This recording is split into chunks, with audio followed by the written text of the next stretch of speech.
Bonjour, bienvenue sur le blog Utips. Bonjour Bernard. Bonjour Fabien. Toujours dans notre série sur les musiques électroacoustiques. Aujourd'hui, je voulais te demander qu'est-ce qui peut amener quelqu'un à s'intéresser aux musiques électroacoustiques. Il y a peu de gens qui connaissent.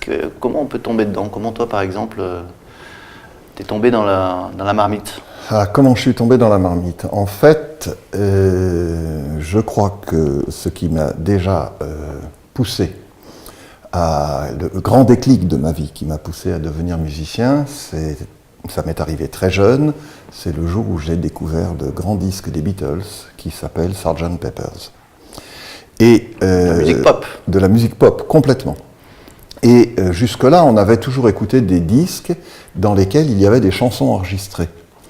Et pour la première fois, j'entendais des compositions qui étaient faites en studio. Et d'ailleurs, je me souviens qu'à l'époque, les gens disaient « Oui, mais c'est tout trafiqué, d'ailleurs, ils seraient incapables de jouer ça sur scène. » Et moi, c'est ce qui m'intéressait. Je trouvais que, pour la première fois, on avait des musiciens qui avaient fait du studio d'enregistrement un outil de composition.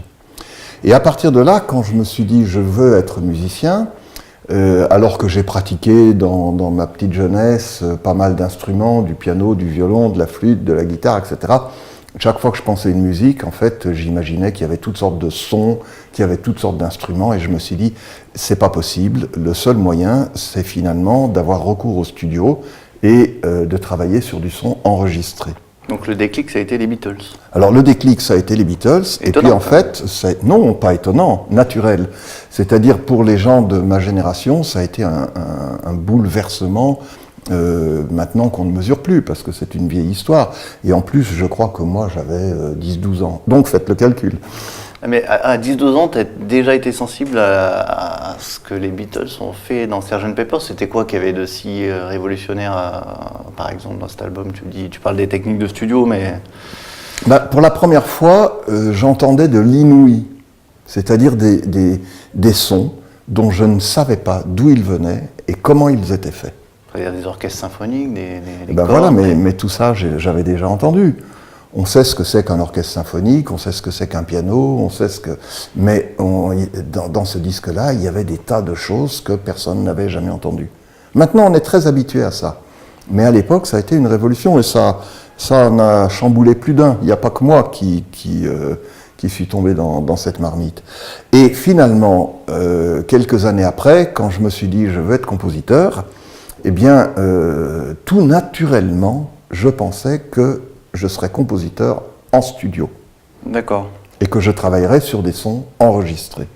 Donc finalement, ce n'est pas les précurseurs de l'électroacoustique comme Pierre-Henry ou peut-être Pierre Schaeffer qui t'ont amené à ça finalement? Non, pas du tout. Plutôt quelque chose de très populaire comme pas les du Beatles, tout. Ce sont des musiciens que j'ai découverts par la suite et qui me semblaient relativement étranger, parce que j'étais dans une esthétique qui était beaucoup plus pop. Et donc, je trouvais qu'eux avaient des postures plus intellectuelles que celles qu'on peut avoir quand on est adolescent. Mais finalement, c'est devenu ma musique, parce que c'est la musique qui se fait avec du son enregistré. Et c'était ça l'idée. Et donc les musiques pop d'aujourd'hui, est-ce que tu penses que ça peut également amener des gens à finalement franchir le pas vers ces musiques électroacoustiques qui sont un petit peu différentes? Oui, et puis il y a quelque chose qui change maintenant, pour les générations plus récentes, c'est que les outils sont les mêmes. C'est-à-dire que quand on veut faire maintenant de la musique électro, ou quand on veut faire du rap, ou quand on veut faire du trip-hop, ou quand on veut faire de la musique électroacoustique, on a recours aux mêmes logiciels et aux mêmes techniques. Donc il n'y a plus que des esthétiques nouvelles à conquérir. Il y a un pas à franchir. Il y a un petit pas à franchir. Et souvent, on s'aperçoit qu'on l'a franchi sans le faire exprès. Écoute Bernard, merci beaucoup pour cet éclairage. Eh bien, merci à toi. Et puis à très bientôt. À bientôt.